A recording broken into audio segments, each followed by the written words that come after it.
So I am so thrilled to introduce one of America's greatest leaders, a powerful figure, former governor of Vermont, former head of the Democratic National Convention,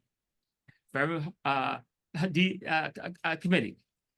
Governor Dean has been a mentor to so many people, has been the roommate of one of my foremost mentors in political life. And Governor Dean is here tonight.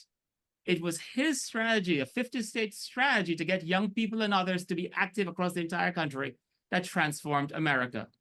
And he was the head of the DNC when Barack Obama was president. Governor Dean, the floor is yours. Thank you very much. I don't know if I'm allowed to take questions, but I did leave some time for it, if that's part of the program. So thank you for what you're doing. This is a really unique opportunity for your generation. And that what you're doing is incredibly important. We really do have to get marginal voters out. And the fact that Biden has removed himself from the campaign and we have somebody now who's almost exactly 20 years younger is going to make an enormous difference. And it already has.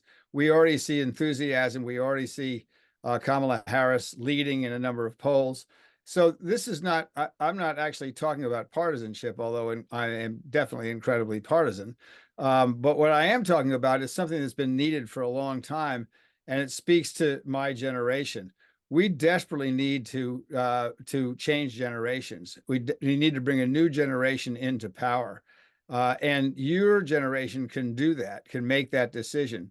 I thought that Maxim's stats were very interesting about the politics of all this, but already we've seen a surge of enthusiasm. People your age are just plain turned off by people my age hanging on to power for too damn long. And that's just the way it is.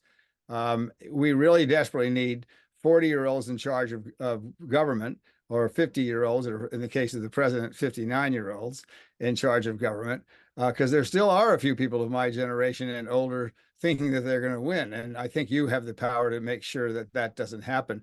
And this isn't just about partisanship. It's about the future of the country. It is about democracy. That gets old after a while, but it's about whether you have the freedom to grow up in the country you have grown up in so far. You know, just when I was undergoing all the battles that 20-year-olds, boys undergo with their parents, my father looked at me one time and said, you know, I still have an advantage over you when I was about 25 and he was about 60. And I said, oh, yeah, what's that? And he said, I can look backwards as well as forward. Our generation did change the country. We protested against the Vietnam War. We eventually, when we got older, we elected the first Black president, although the generation ahead of you had a lot to do with that. And just so you know how far we've come, because it is easy for your generation to despair about how hard it is to get a house, how hard it is to get a job, the corruption of democracy at the highest levels. But when I was in school, when Ralph Dawson, my roommate that Maxim talked about, Ralph and two of our roommates, there were four of us, two white guys and two black guys. The black students had never been to school with a white student before. I had never been to school with a black student before. This is 1967 when we arrived at Yale. No women were graduated until we graduated in 1971, the first class at Yale to graduate women. There were very few women in Congress. Look now at the big differences. It's changed a lot. From your perspective, it's easy to despair because there is still plenty of corruption and plenty of problems in our government. But if you look at and someday you will have my perspective, the changes that have been made are enormous. In 1968, in the spring of our freshman year, Martin Luther King was assassinated. 99 cities were burned down, and I mean really burned. Washington, D.C. didn't recover for 25 years. The Chicago Convention nominated a Democrat in the back room who hadn't been in more than about 6 primaries. And if you would have told us that 40 years later we'd have a black president, we'd have laughed you right out of the room. And yet that is the change that our generation made. Your generation now has to come in behind mine. We're old and tired. We may try to pretend we're not, but we desperately need young people to take this country over, and only you can do that. So I want you to do two things. One, I want you to go out and grab every single person your age and explain to them that this is your moment.